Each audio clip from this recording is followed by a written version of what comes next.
everybody. Thanks for being here. I'm super excited to be here to talk about user experience in Mura. It's something that I'm really excited about. I totally nerd out over this stuff, so I hope that you'll be excited about it too by the end of this. It's cool because you don't have to be a designer to solve user experience problems. Anybody can contribute. It's really easy to forget that we're not the target audience for the stuff that we make. And it's really as easy as just changing the way you think a little bit and looking at things through a different lens that focuses on the user. So before I dig in too deeply, I'll tell you a little bit about myself. I'm currently a product designer at a company called Global Cloud in Cincinnati.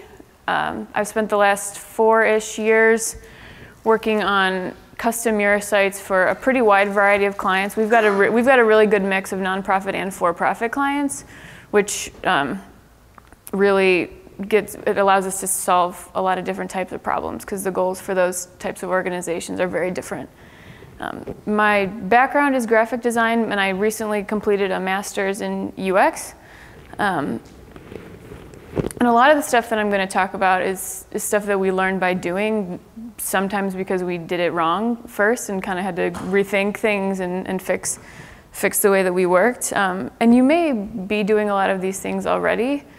But whatever the case, I hope to help you understand maybe why you're doing them the way that you're doing them, why they're working, why they're not working, and to give you some ideas for how to maybe change things. And we're currently using 6.2 on production, so all the screenshots and things that I'm going to show are from that. We've got about 15 to 20 Mura sites, so upgrading to 7 is kind of a task that we haven't decided how to take on quite yet. So first, UX, what is it? It's kind of the $1 million acronym right now. And if you were to ask 10 different people what it was, they would probably give you 10 very different definitions of it. But hopefully what they all have in common is that it's about people, the users. And everything that we do should be based around what they want and what they need.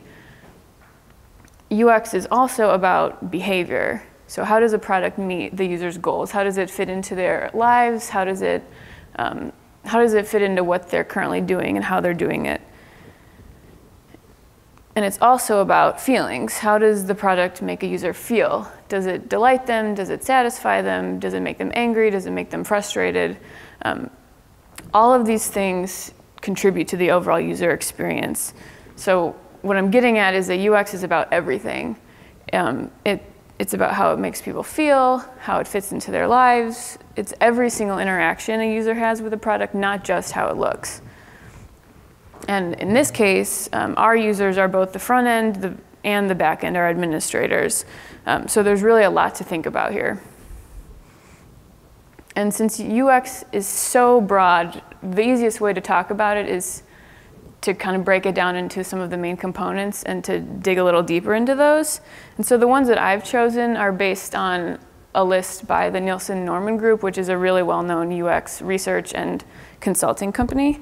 And those items are learnability, efficiency, memorability, and error tolerance and prevention.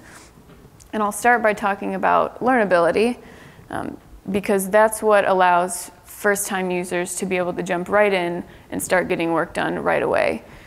And for this to be successful, a design needs to be clear and simple and just easy. So how do we make this happen? What it really boils down to is consistency. If a design is consistent, when a design is consistent, we can predict what will happen, so predictability, and then when you can predict what's going to happen, you're able to learn it.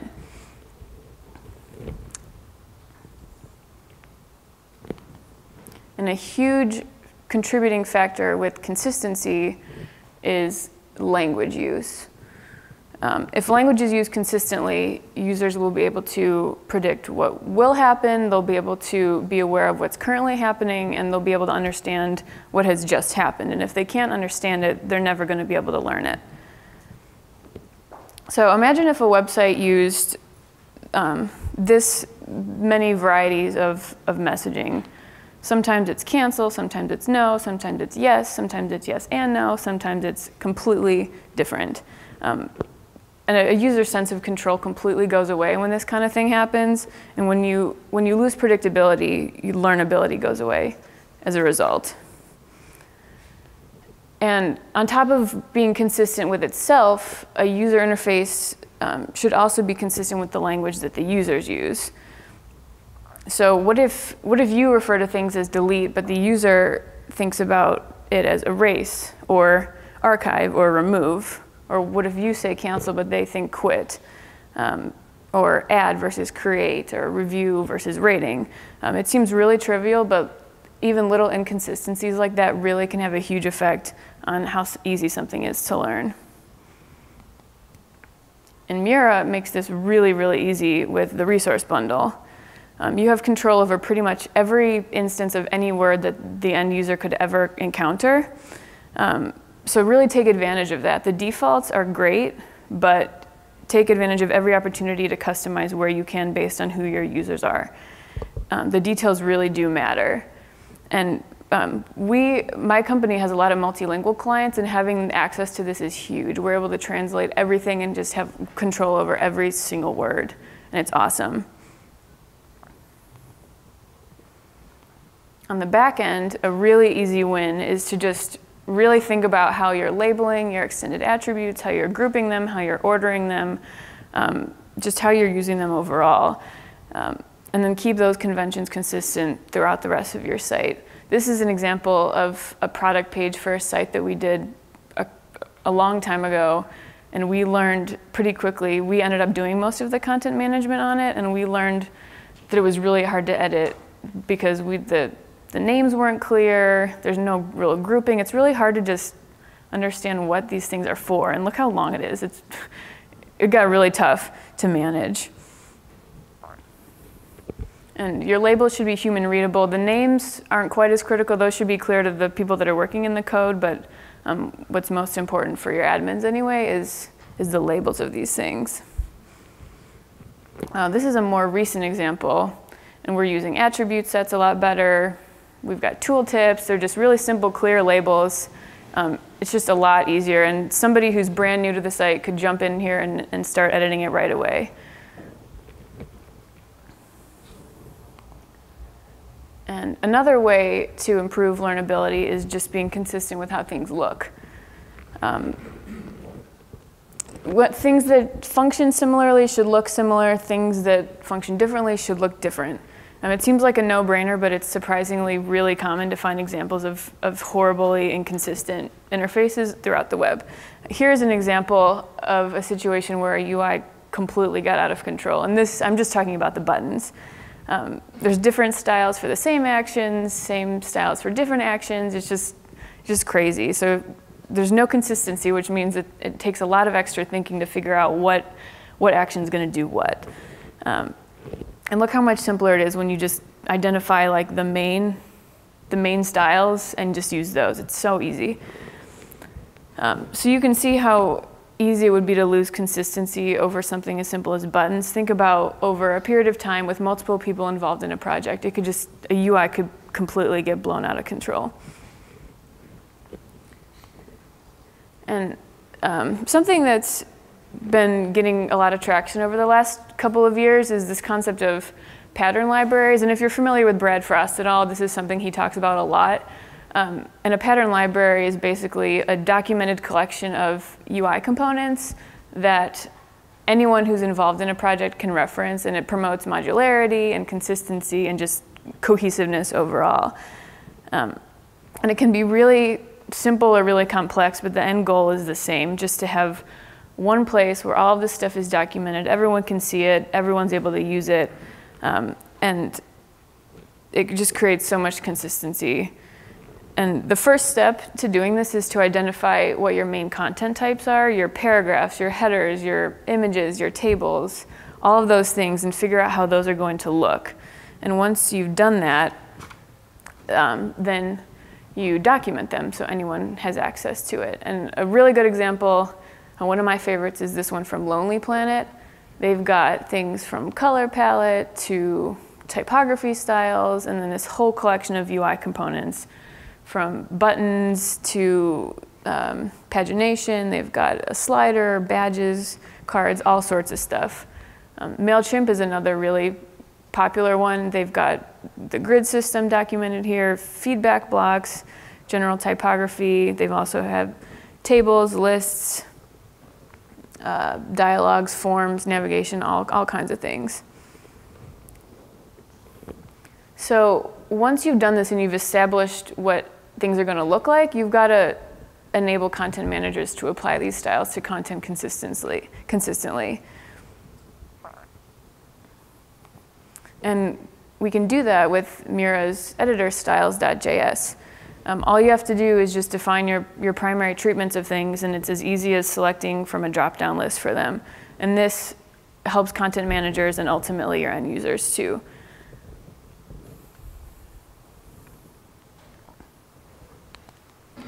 Next is efficiency. So once people have learned the system, we want them to be able to get in there and get work done quickly, right? So one of the easiest ways to do that is to simplify decision making. So only show them what they need when they need it. And it doesn't necessarily mean fewer options, it just means to be strategic in the options that they are given. There's this formula called Hick's law that basically says that it'll take a lot longer to make a decision if you have a lot more options. It makes sense, right? So sadly, there are a lot of examples out there of this not being taken into account. Here is an example of a mega drop-down menu that has 48 options in it. It's for a hospital. It's awesome that they have this many services, but can you imagine being somebody looking for care, going to this? It's just overwhelming. It's really hard to browse and find anything. So a really good way to get rid of that is to just add some sort of organization and categorization into this. There's still a lot of choices, but you're able to zero down a lot faster. And this is an example of something called chunking that I'll talk about in a little bit. But basically, you're categorizing information so people can process each part on its own rather than just being forced to make sense of a really large set of information. And another thing I'll mention too is there's this really popular UX myth that navigation should never have more than 9 things in it.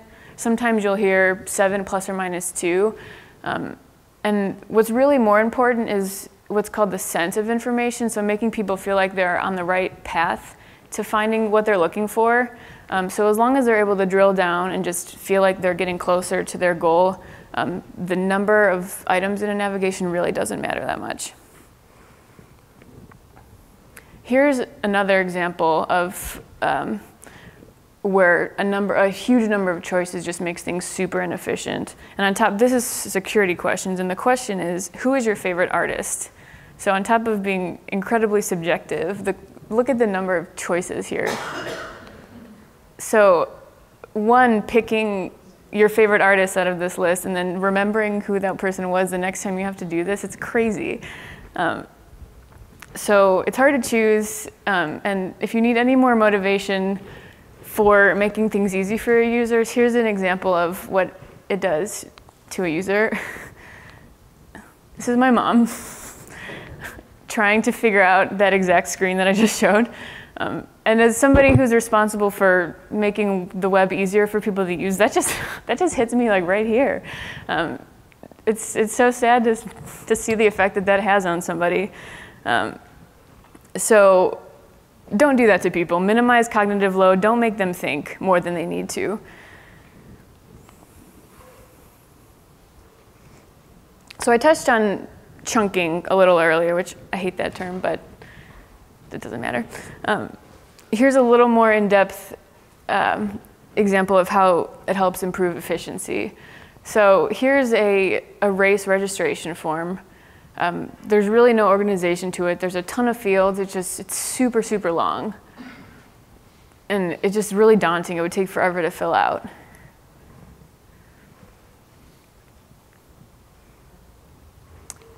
And here's an example of one that's actually not any shorter, but it's broken down into 6 steps. So you can go through and just check off one at a time. And it's just so much easier to process. It ends up being faster because you don't have to deal with a huge set of information shown at once. And it's also a really common practice in e-commerce to simplify checkout. And here's an example of where they've grouped the form fields together. So billing and shipping are together, your payments together, and your order confirmation. So everything is separate, and it just makes that whole process a lot more efficient.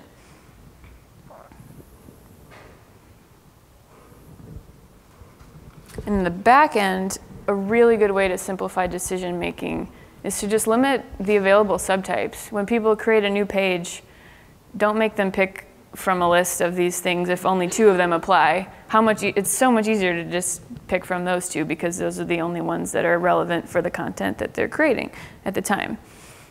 So that makes it so much easier, so much faster for an admin. And another really good way in the back end to keep things efficient and simple for people is to just utilize permissions in user groups. Only show people the content and functions that are relevant to them. We have a client that has a ton of business units, and each one needs varying levels of access to the content on their site. And being able to lock things down and hide things is huge. Here's an example of the site tree for one of the associates group, and anyone who's in that group gets to see that content, and anyone who's not doesn't, and it just keeps things simple for everybody.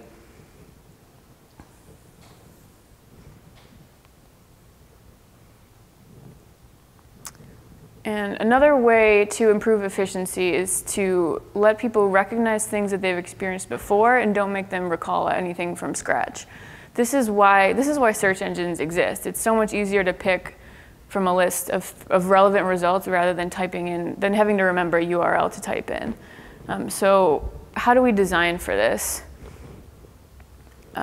Autocomplete searches are a really good way to do this. This is an example of something that happened to me a couple weeks ago. I was at the AT&T store, and they told me I needed to do something with my account, and when I got home, I couldn't remember exactly what it was. So all I did was type in the word authorized, and some suggestions came up, and that ended up being exactly what I needed to do.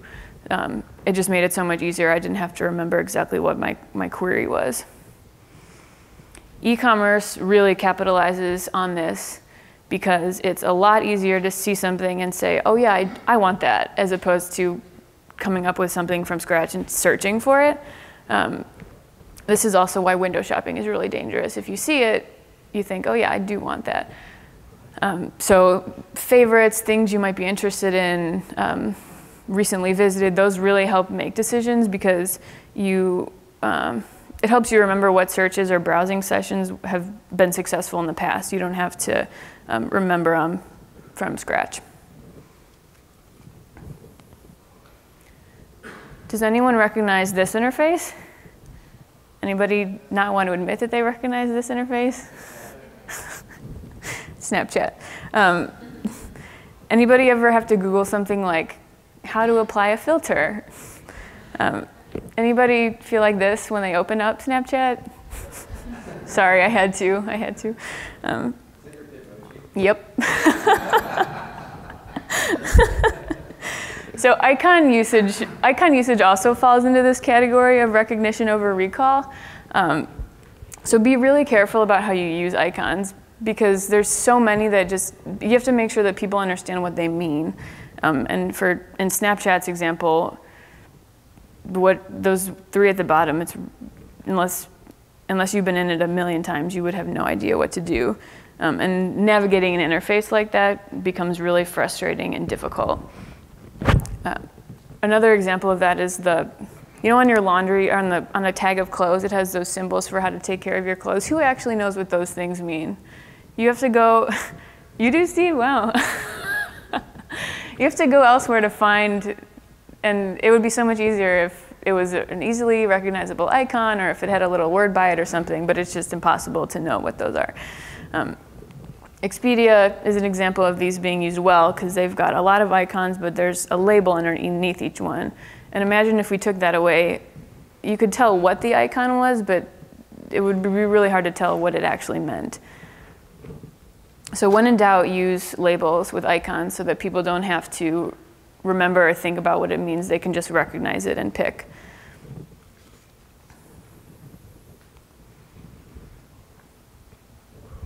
We can help admins with this by only giving them the content display options that apply to whatever they're editing at the time. Don't make them remember what's available, just let them choose from a list. We do this a lot. This is an example of a home page that has a carousel on it, and they get to pick which content collection gets pulled in, the options, the direction that it scrolls. So it's really easy. They don't have to really remember anything. They can just recognize the option that they want and pick it. This is another example of a page that has a carousel, and there's some different options on there, but it's just as easy as recognizing the content collection that they want. So the moral of the story is to help people be efficient by allowing them to recognize things that they're used to seeing or that they've seen before, rather than making them come up with things completely from memory. And on that note, memorability is next. And this describes how easy it is for somebody who's been in the system before, but hasn't been in it for a while, to come back and be proficient again. And when a site is memorable, everybody benefits from it too. New users, users who've been in there before, everybody. And it might seem a lot like learnability, but it's slightly different because people who've been in it before have a little more context and a little more background than a first-time user, but they are very similar, and things that improve learnability will improve memorability too. So navigating a site is a lot easier when you don't have to remember how to get somewhere. You just can figure out how to get there. And there's guides and context clues to help you find your way around. So if you can help users to get around without having to remember directions, they'll come back. So let's say you wanted to find some recipes, and you went to the Food Network recipe site. You get to this page. There are no actual recipes here. There's ads, there's a TV schedule, the search is not very prominent. So it's not super easy to find recipes, which is what this site is supposed to be for. So you leave there and you go to all recipes, which is a little bit better. You can get directly into recipes, but it's still kind of cluttered, and the search is not super prominent either. So you leave that and you come to Epicurious, and boom, there it is. You want to find a recipe, it's super easy. There's no question about how to do it. It's very, very easy. And the next time you come back, you don't have to remember, oh, I have to click this thing to get to this thing to get to this thing, which will take me to recipes. It's just right there. And to help new users as well as returning users, provide assistance and guidance in the moment that people need it. Don't make them search elsewhere for help. Change.org does a really good example of this. In addition to the chunking that we talked about before, they've broken the petition creation down into steps. They give some tips right down at the bottom for how to start, how to get started, how to write a petition title. You don't have to leave and Google and search and figure out best practices for this. They've given you some tips right there. This also happens a lot on e-commerce sites or anywhere where you shop for clothes or shoes.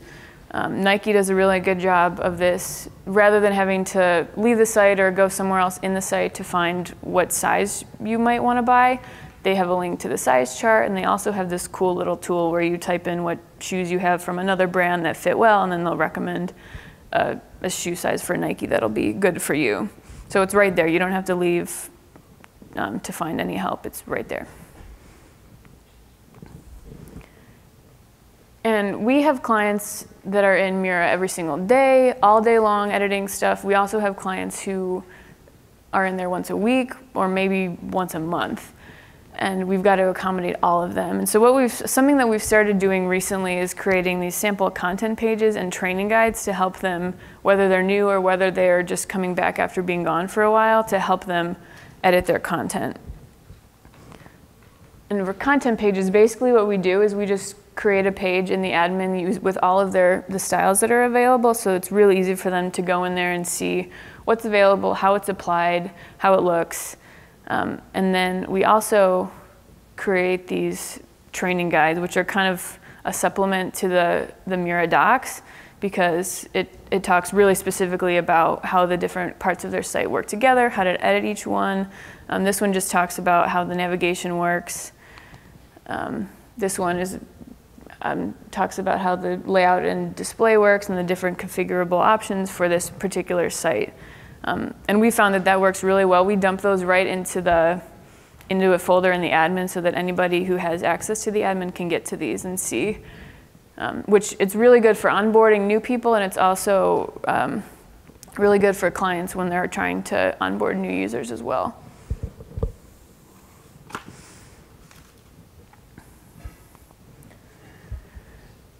And we've also learned that it's really easy for infrequent users of Mura to remember what fields need to be populated, which don't. Sometimes they'll accidentally leave things blank. Sometimes they'll populate things that don't need to be populated. So we've started avoiding this altogether by just getting rid of fields that are not necessary. So this is an example of a component where we've taken out the summary, we've taken out the content. Just don't show it at all. If it doesn't need to be entered, just don't show it. It's a lot easier to remember how to edit when you're only given the options that you need. And we went through a very, very dark period of not using image sizes. And we learned really quickly that you can't expect clients to remember the exact pixel dimensions of images for the site. And things broke pretty fast. So Mura's image sizes are great because no one has to remember the exact pixel dimensions. They can get in there and crop to their heart's desire, and then we can just call that specific size in the back end. And it just makes things so much easier and so much quicker. We can pull the right size in behind the scenes and they don't have to worry about it.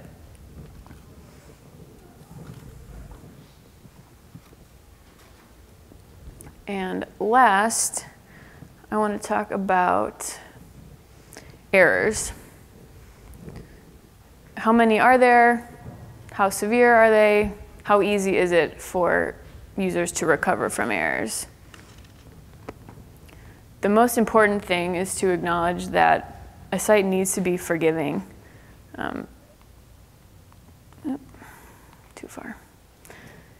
We need to warn people before errors are made and allow them to undo actions. We can't expect everybody to get things right the first time. That's just not realistic. Everyone makes mistakes. And taking Fitts law into account is a really good way to avoid errors. And that law basically says that the farther away you are from a target and the smaller the target is, the harder it is to land on that target. So think about a really, really tiny button or a link that, or a button where the padding doesn't accommodate the link size. So you can click on the word, but the button's bigger. You have to make sure that things are easy for people to click on. And this doesn't mean to make everything huge and really close together, because if you emphasize everything, you end up emphasizing nothing. So just be deliberate with how you group things together, and make sure that things that could potentially be problematic if you clicked on the wrong one are far apart, and group related things together. Here's a good example of something being really hard to click on because it's tiny and far away. And in addition to breaking from the normal convention of a modal being closed by an X in the top right corner, they've got this little link in the bottom that says thanks but no thanks. And you also can't click on the empty space, which is kind of a usability problem. So this is a good example of Fitts law being violated.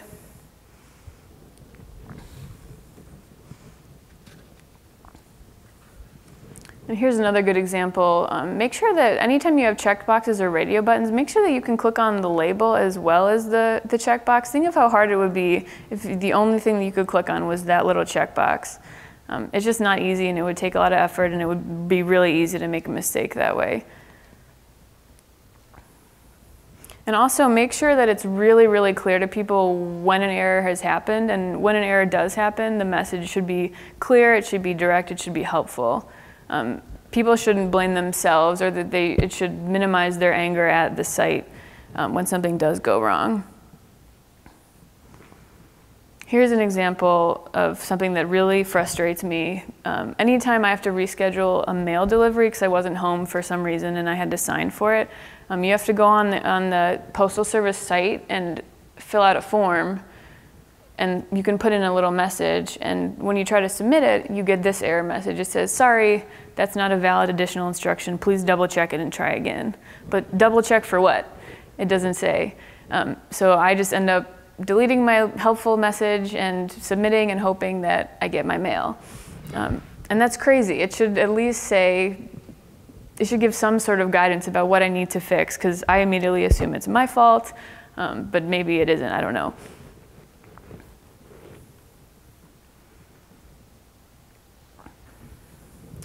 And also, a really good way to prevent errors on the front end is to just, when you're making your forms, just be sure that you're making required fields required and that you're giving tooltips so that it's a lot easier to prevent mistakes this way than having to, it's a lot easier to prevent mistakes this way.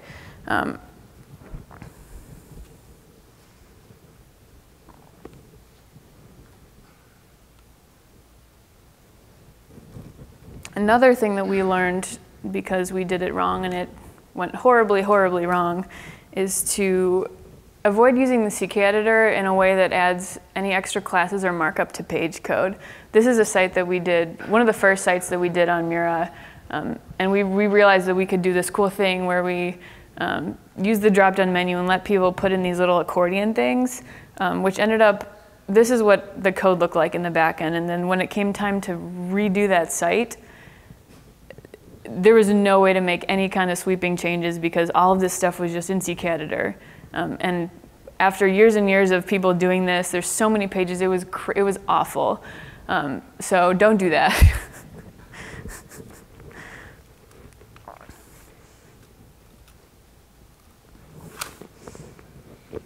And everyone, I'm sure, is familiar with the default CK editor toolbar. And we frequently encounter situations where we don't necessarily want content managers to have access to all of these things. Sometimes it's on a site-wide basis, but sometimes it's on a content type basis too. And you can limit the toolbar based on content type. So here, this is an example of a blog on a client site that we have, and we don't want them to be able to put images into the summary field. But in the content, they can do whatever they want. So we've limited that toolbar for the summary, but the content is different. And we've also, for the content type, we've really, really trimmed down the buttons that are available because there's just some things that we know they're not the savviest people, and we just don't want them to have to make errors. It's a lot easier to just to not even give them the options in the first place.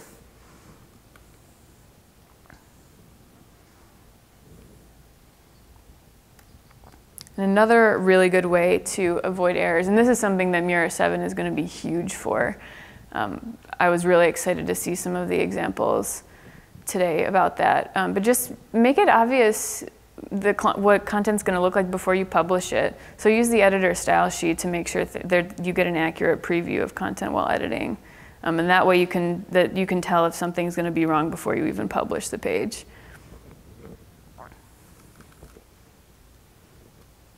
You can tell if your emoji rain is going to be wrong before you publish.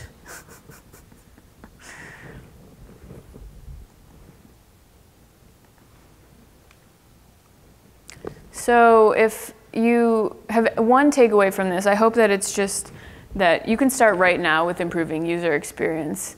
It just really boils down to thinking about things a little differently and making sure you have the user in mind with every decision that you make. And anyone can do this, and it doesn't take a really big overhaul in your workflow to start thinking about these things. And yeah, it's really easy to improve the experience for your users, both on the front end and the back end. And Are there any questions about anything? I'm not a technical person, so I won't be able to answer a lot of the code-specific stuff, but yeah. Let's say that we take everything we learned at this conference as far as user experience is concerned, we follow best practices and conventional wisdom, and we're ready to roll out this new site. And it's dramatically different than the old site because we made all these improvements to it. And you've got thousands of customers, and you don't want them to come into work on Monday morning and visit experience this page for the first time and be completely confused, simply because it's a change in the way that they've done business. How would you recommend like a gentle introduction or warming them up to the idea that there's going to be a change? That's a really good question. A lot of things that I've seen lately do some kind of onboarding things. I don't know if you've ever seen, like, you go to a site and it'll give you like a little tour before you use it. I guess it depends on how complex your changes are, but that could be an option. What can you give me an example of the kind of things that you're? Well, what we just try to do is, and we have to be more structured with it, but I work for a state of Illinois, and we've got multiple agencies, and each one of those agencies has multiple people who use our websites. And so what we need to do next time that we learn from instead of like increasing call volume, thing to do is beforehand designate a liaison for each agency, and then let them introduce them to the new layout, the new concepts, and then have them transfer that knowledge onto their agencies. Mm-hmm. And so, of course, we didn't do that at first. I didn't know if you had anything similar to that because of a video or something along those lines that would also be helpful online. I think a big part of that too is getting people's buy-in while you're doing it, rather than just unveiling this new thing. If they kind of feel like they have a role in it, they'll be a lot less likely to look at something new and think, what the heck? I had no idea this was going to happen, and I have no idea how to use it. So I think getting buy-in and getting opinion from people while you're working on it could play a big role too. Evan? Yeah, I was just going to say, that's really neat that you do the site documentation in the theme itself, and you can actually, instead of showing screenshots of how these things work, so you can actually show how they work. So it's pretty awesome. Yeah, it's not something we've been doing until recently, and I'm not sure why, because the support questions that we get are always that kind of thing, like, hey, I haven't been in here forever, I forget how to do this, how does this thing affect this thing? So it's been really great just for support alone, because people can kind of help themselves. So yeah, that's been something that's worked really well for us. Anything else?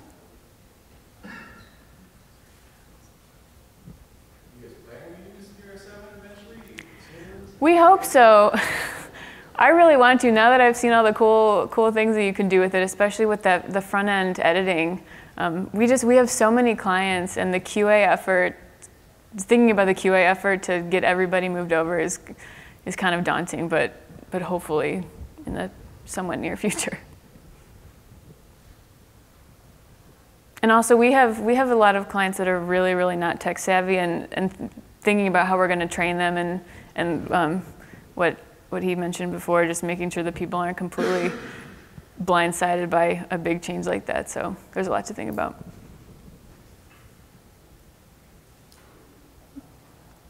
Okay. Thank you.